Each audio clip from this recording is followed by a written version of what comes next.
Bonjour à toutes et à tous les amis, j'espère que vous vous portez bien. On va bientôt pouvoir changer toute l'installation, j'espère bientôt être chez moi, avoir un atelier et un studio d'enregistrement pour pouvoir faire ces vidéos régulièrement. Mais tout d'abord, je voulais vous remercier infiniment pour votre soutien, pour vos dons, ça m'aide vraiment à naviguer ces derniers moments. On est vraiment à la fin d'un procédé, on est vraiment dans un tunnel de transformation et on peut sentir qu'il y a le nouveau qui arrive, qui est très très puissant. La vie, ça va devenir une toile blanche. Mon maître guide m'avait expliqué ça au début des années 90. Il m'a dit la vie, c'est une magnifique toile blanche et on peut créer tout ce que l'on veut dessus. Cela dit, quand on arrive généralement avec notre conscience, il y a déjà sur la toile, il y a déjà tout ce qu'on a créé dans le passé. Donc il faut travailler un petit peu il faut toujours travailler dans la peinture. On travaille sur les choses qui ne fonctionnent pas. Il faut laisser tranquille tous les éléments qui fonctionnent et travailler sur les choses qui ne fonctionnent pas pour arriver à une image harmonieuse. Mais on peut toujours recréer les choses, repartir à zéro. Et c'est vraiment ce qui est en train de se passer, une page blanche en tournant pour beaucoup de choses. On peut vraiment s'abandonner, savoir que l'âme maintient les choses qui sont importantes. Et des fois, bon, il faut sacrifier, il faut abandonner certaines choses pour retrouver autre chose. Mais tout est vraiment en alignement. Parce que pour moi, c'est pas vraiment où on est. Mais c'est savoir avec qui on est dans ces endroits et qui on est en faisant les choses, plus que ce que l'on fait. C'est vraiment l'énergie, la vibration. Et les endroits, c'est bien de voyager, de prendre mais c'est surtout, pour moi, ce qui apporte beaucoup de valeur aux endroits sur Terre, c'est les gens qu'on rencontre dans ces endroits. Et parce que bon, il expliquait que tous les travailleurs de lumière, toutes les graines d'étoiles, tous les gens qui sont venus pour assister la planète dans son ascension, qui se sont réveillés, c'est vraiment notre dernière incarnation. C'est peut-être pas notre dernière incarnation dans le monde physique, mais c'est la dernière incarnation où on va devoir lutter et souffrir. Donc, donc maintenant, bon, c'est une maigre consolation, à moins de savoir qu'on va mourir demain. Enfin bon, en attendant, on sait que c'est vraiment la transmutation de toutes ces énergies pour trouver notre point de liberté éternelle. Alors je parlais de cette éclipse le 2 août, parce qu'il y avait beaucoup de buzz sur Internet, mais en fin de compte, c'est en 2027, donc on a 2 ans pour se préparer. Il ne faut pas toujours croire ce que l'on voit sur Internet. Il y a beaucoup de... Enfin bon, moi j'étais je suis assez candide, quoi. Je veux dire, bon. Mais enfin, c'est en 2027, donc bon, on aura le temps de se préparer. Par contre, il y a une éclipse en Poisson qui, celle-là, arrive cette année, en septembre, qui sera très puissante. Là, vraiment, c'était un point tournant. Le 25 et le 26, Nouvel An galactique, et le journal en dehors du temps, et le Nouvel An galactique. Les semaines qui arrivent sont vraiment, transformationnelles. Il y a énormément de... Il y a beaucoup de révélations qui vont arriver sur l'histoire, une très longue histoire de la Terre avec des civilisations extraterrestres. Comprendre que la Terre, c'est un peu une zone neutre, entre un point où la lumière et l'obscurité peuvent s'opposer, même si, bon, pendant très longtemps, l'obscurité avait la main haute, maintenant c'est la lumière qui a la main haute sur les choses. Enfin, c'est une planète expérimentale, ça ne veut pas dire que les choses n'ont jamais été expérimentées dans l'univers comme c'est fait ici. Cela dit, on est vraiment à l'avant-garde de toute la création. On est vraiment dans l'endroit où il y a le plus d'expérience, où il y a le plus de challenge, mais où il y a le plus de... C'est vraiment la Terre, c'est vraiment le prototype qui va se passer pour l'ascension de la planète Terre, pour beaucoup d'autres planètes dans la galaxie. Donc ça, on est très important, bien que bon, ça dépasse un peu le niveau de conscience actuel, mais et il y a vraiment cette résolution finale des guerres d'Orion ici. On a ce paramètre d'Orion qui est un paramètre génétique, qui est le désir de conquérir, d'imposer par la force, avec le trauma du cerveau reptilien à l'intérieur de nous. Tout ça, on a besoin de retrouver la paix, l'harmonie entre tout ça, tout en sachant que même si tout est égal, que Dieu profite de tout et apprend de tout, de toute manière,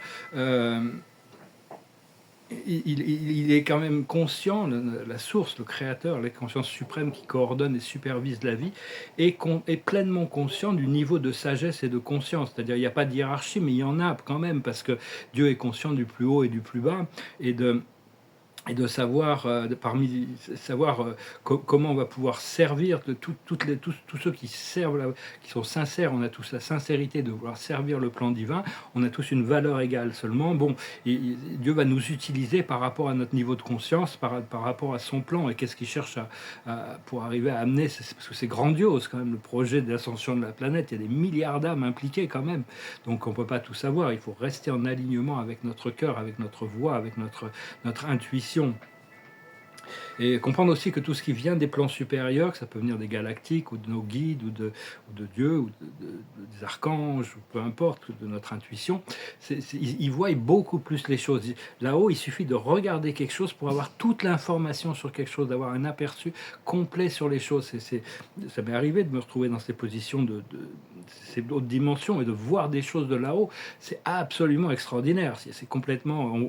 on a beaucoup plus d'informations sur le passé, présent, futur, le rapport de coordination entre ces réalités et l'évolution. Hein.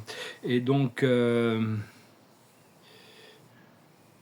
et oui, et puis bon, il faut essayer d'éviter de trop s'inquiéter, comme Sénèque, le grand philosophe Sénèque, c'est un philosophe essentiel qui est très pratique. Si vous lisez Sénèque, vous pourrez voir qu'il y a beaucoup de choses très pratiques qui nous assistent dans la vie. Et il expliquait qu'on souffre plus dans notre imaginaire, souvent, que dans la réalité. Hein. Donc, il faut essayer d'éviter de s'inquiéter sur le futur et d'être attaché à rien, d'être aucun attachement, mais connecté à tout. Comprendre qu'on est connecté à tout, mais on n'a aucun attachement. Le créateur est un peu comme ça. Il est connecté à tout, mais il n'a aucun attachement parce qu'il sait que tout ça ne sont que des outils d'évolution.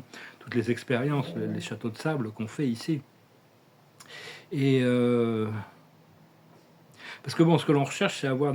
on a déjà connecté avec nos pouvoirs spirituels, mais ce pouvoir spirituel, il doit arriver au niveau du monde physique. À partir du moment où notre pouvoir spirituel est suffisamment ancré à l'intérieur de nous pour affecter le monde physique, toute la réalité va changer. Hein. Mais c'est pas facile d'être complètement libre de jugement. Hein. C'est complètement libre de jugement sur les choses. Mais bon, on doit discerner, mais on doit revenir à l'unité et l'amour. C'est quand même tout un challenge. Et il va y avoir vraiment les 2 ou 3 semaines qui arrivent vont vraiment être transformatives. C'est important, si on peut, de vraiment réduire nos interactions avec tous les médias, bien sûr la télévision, mais tous les réseaux sociaux, l'internet pendant une semaine ou deux, complètement si c'est possible. Mais moi personnellement, je peux pas. Je suis obligé de regarder, mais je peux peut-être essayer de voir pour faire le minimum, c'est-à-dire répondre, faire mes vidéos peut-être, mais vraiment répondre qu'aux messages hyper importants, juste pour vraiment se dégager, se retourner vraiment, revenir sur la connexion interne pendant quelques temps, bien que bon, on continue à suivre quand même ce qui est important, mais pas passer notre journée à dérouler des fils d'actualité sur des réseaux sociaux. Moi, ça m'arrive, je reconnais, je suis un peu une addiction aussi à ça, comme tout le monde. Et donc la patience, c'est vraiment le maître, ce qu'on est venu apprendre ici, hein, parce que dans beaucoup de dimensions, on pense les choses et pouf, elles arrivent. Ici, on pense les choses, on agit, et puis après, il faut attendre que ça se réalise, surtout dans cette plan supérieur, dans l'ego. Au niveau de l'ego, on peut forcer les choses, on peut utiliser notre volonté pour forcer à arriver aux objectifs que l'on cherche. Alors que dans la 5e dimension, on rêve quelque chose et on est dans l'état réceptif et ça se manifeste naturellement. C'est vraiment ce qu'on est en train d'apprendre. Donc la patience, c'est vraiment une sorte de la mère de toutes les vertus ici. Et donc c'est bien, si possible, pendant les quelques semaines à venir, de réduire quand même notre interaction à toutes ces chaînes d'information et d'arrêter de croire tous les experts politiques, les experts scientifiques que l'on voit dans les médias. La grande majorité sont des instruments de la matrice pour garder les gens enfermés dans l'ignorance. Et les gens qui essayent d'apporter la vérité sont pas vraiment soutenus par tout ce programme médiatique. Hein. Et d'arrêter de croire à toute cette science matérialiste fausse. Hein. C'est vraiment faux, tout ça. Il y a beaucoup de fake news dans toutes les croyances scientifiques, hein, le Big Bang. Tout. Il y a plein de choses qui sont complètement, qui vont être complètement remises à jour bientôt. Et oui, parce que tous ceux qui cherchent à apporter plus de vérité sont discrédités ou appelés des théories complot, des complotistes. Et donc, mais ça, c'est Platon aussi l'a expliqué. C'est-à-dire que personne n'est plus haï que celui qui cherche d'apporter la vérité. Il n'y a qu'à voir, il y a beaucoup de gens qui se sont fait martyriser pour essayer d'apporter des vérités, comme Giordano Bruno qui disait que la Terre était ronde, ou Galilée qui disait que la Terre tournait autour du Soleil. Il y en a plein d'exemples, ou le Christ, ou Socrate. Hein. Il y a plein de gens qui se sont retrouvés comme des martyrs, mais on sort de l'âge du poisson, on n'est plus dans l'âge des martyrs. Donc il ne faut pas avoir peur d'exprimer sa vérité et savoir que on va être soutenu de plus en plus pour pouvoir apporter notre vérité dans le monde sans avoir besoin d'avoir de peur d'être enfoncé. Ce qu'il faut, c'est essayer de ne pas confronter les choses brutalement, frontalement, plutôt que rester dans l'inclusivité et respecter l'ignorance des gens. Parce qu'il y en a beaucoup de gens aussi qui servent l'État profond, qui ont été manipulés pour ça, qui ont été avoir fait du chantage, ils ont été obligés de se soumettre à ça pour protéger leurs secrets ou protéger leur famille ou toutes sortes de choses. Donc il faut pas être trop sévère non plus, parce qu'on ne sait pas, on n'a pas tous les éléments en main. Donc évitez le jugement quand même, et écoutez votre intuition ou des sources qui résonnent vraiment avec vous pour trouver une information qui est correcte. Hein. Donc on doit vraiment...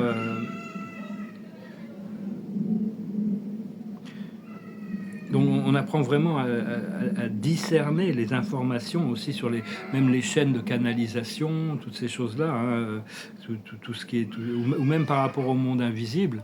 Je m'excuse, j'ai pas fermé la fenêtre. Il y a des enfants dehors. Je m'excuse.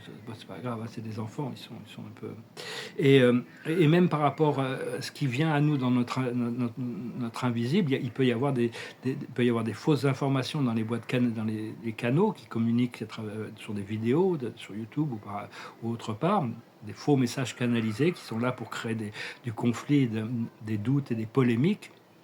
Mais c'est pareil aussi et puis il y en a beaucoup qui sont complètement authentiques quand même. Et c'est pareil même dans ce qu'on reçoit du monde invisible. Il peut y avoir des entités astrales qui essayent de pousser nos boutons pour nous sortir de notre joie, de notre centre, notre bien-être. Donc voilà, il faut rester serein. Comprendre que le Créateur est extrêmement dans une agitation extrême et une sérénité extrême aussi. Vous pouvez imaginer qu'à ce moment précis, il y a des millions de gens dans des voitures qui parlent dans tous les sens, dans le monde entier, dans des avions qui sont en train de voler dans tous les sens, dans des bus, à pied, en vélo, partout. Il y a des gens, tout le monde bouge tout le temps. Puis ça, c'est juste à un tout petit niveau, parce que même à l'intérieur de notre corps, il y a toutes sortes de procédés chimiques qui se passent. Donc il y a une agitation extrême, tous ces électrons qui vibrent juste en dessous de la vitesse de la lumière. C'est pour ça qu'on ne peut pas voir à l'intérieur des atomes, parce que les électrons sont trop rapides. Ils n'ont pas encore le moyen. Par contre, l'esprit m'a montré à l'intérieur, c'est merveilleux. Les atomes sont des choses, des créations divines en réalité. Et donc Dieu est constamment à un niveau d'agitation, mais extrême, mais il est toujours dans une sérénité extrême. Et c'est sa transmutabilité qui lui donne son éternité dans le monde matériel. Par contre, éternellement au paradis, il restera toujours qui il est, sans jamais pouvoir changer ou évoluer ou grandir. Par contre, il continue à grandir à travers le suprême, l'ultime, dans les univers qui évoluent à l'extérieur. Donc, actuellement, c'est normal de voir que toutes les structures gouvernementales sont en train de s'écrouler. Hein. Il y a pas de, on peut pas arrêter ça. Et même la religion catholique, plein de choses, le Vatican, tout ça, toutes ces structures sont en train de s'écrouler. Moi, je suis un peu ça en France et aux États-Unis. On voit que tout ça, c'est vraiment la déstructuration de toutes ces idéologies, de croire qu'on a besoin de ces gens pour nous diriger, hein, en réalité. Et donc les seuls gouvernements qui vont survivre, c'est ceux qui sont alignés avec la volonté de Dieu, qui servent le plus haut bien. Parce que même comprendre que dans tous ces gouvernements, il y en a beaucoup qui ont été soumis grâce à du chantage pour suivre l'Alliance Noire. Hein. La soumission c'est les Dracos qui ont imposé leurs lois, et donc ils ne sont pas tous complètement... ils n'ont pas eu, il y en a beaucoup qui prennent le train en marche, ils n'ont pas le choix, ils sont obligés de rester sur les rails, ils ne savent pas trop comment arriver à ramener la vérité. Donc il ne faut pas trop être sévère, être plutôt embrasser les choses et voir comment la présence de notre présence, rentrer dans la présence pour connaître l'intelligence supérieure, ce que l'intelligence supérieure veut nous communiquer par rapport à toutes les situations, moment par moment. Hein. Parce que là, c'est vraiment la dernière chance pour tous ceux des plans sombres de retourner à la lumière, de se rebeller contre l'ombre, leur ancien maître. Mais ça va pas être une voie facile pour eux, même s'ils sont rebelles, même s'ils reviennent à la lumière. Il y a tout un chemin très pénible pour pouvoir rééquilibrer tous les méfaits qu'ils ont pu faire, hein, leur karma. Mais enfin, les alternatives sont encore pires. Donc je pense que on les invite quand même à revenir à la lumière. Il y en a beaucoup, je sais que dans tout ce plan sombre, sur le plan terrestre, il y a beaucoup de gens très célèbres, des politiciens, des célébrités, tout ça, qui chercheraient des milliardaires, qui ont vraiment l'intention de revenir à la lumière. Donc bon, on va voir ce qu'on peut faire pour les accepter, pour les aider. La lumière les accepte, Dieu accepte tout le monde de toute manière, mais ce qu'on pourra faire pour voir comment ils peuvent retourner leur veste, disons. Hein. Je n'ai pas prévu de chanson, et peut-être je vais chanter cette chanson, l'opportuniste de Jacques Dutronc, ça va être un peu approprié, mais bon, tant pis. Alors, je vais retirer quelques cartes, je vous remercie d'aimer, de partager, de commenter, de souscrire, je vous remercie infiniment pour vos dons, ça m'aide vraiment à naviguer ces derniers temps. Et, et la carte de la journée, c'est que la vérité soit. Hein. La vérité, c'est quelque chose, c'est la vérité qu'on sert. Hein. On sert la vérité, on ne sert pas autre chose, quoi. C'est la vérité. Et cette vérité, elle grandit à l'intérieur de nous, cette conscience de la vérité. Il n'y a que Dieu qui connaît toute la vérité. La plus haute sagesse, c'est la régénération. Il y a tout un procédé de régénération cellulaire, régénération de notre conscience, hein, une régénération, une mise à jour de tous nos programmes intérieurs. Hein, vraiment, répétez-vous. Il faut vraiment y croire de plus en plus. Au plus on arrive à se convaincre des choses que l'on veut vraiment, de choses qui peuvent paraître impossibles par rapport à toute cette vieille conscience de naissance, vieillesse, maladie, mort, tous ces vieux programmes de la 3D, se régénérer pour retrouver notre nature éternelle dans un corps physique. Pas forcément vouloir rester éternellement dans un corps physique, mais bon, le maintenir plus longtemps, disons. Et donc il y a cette régénération, retour à la santé. L'alignement parfait, ce qu'il faut comprendre, c'est nos destinées, c'est les destinées. On n'est pas venu ici on devait transmuter ce qu'on avait à transmuter, mais maintenant on rentre dans cette voie de la destinée. Ce qu'il faut faire, c'est le message dans la bouteille. Il faut arriver à lire les signes et continuer à faire vos prières, faire vos décrets, demander à l'univers et continuer à recevoir les informations. Et l'aboutissant, ça va être, on va pouvoir recevoir, c'est l'échange de cadeaux. Hein. On est dans un état de gratitude parce qu'on mérite de recevoir tous les bienfaits du ciel. Donc c'est vraiment un échange. On continue à partager. Au plus on donne, au plus on reçoit.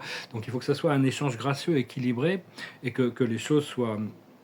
et donc ce qui va arriver, il y a tout cet échange, c'est rentrer dans un flot de grâce et de facilité qui est la nouvelle voie de cette terre paradisiaque pour lequel on s'est préparé et qui va de plus en plus se manifester sur le plan physique.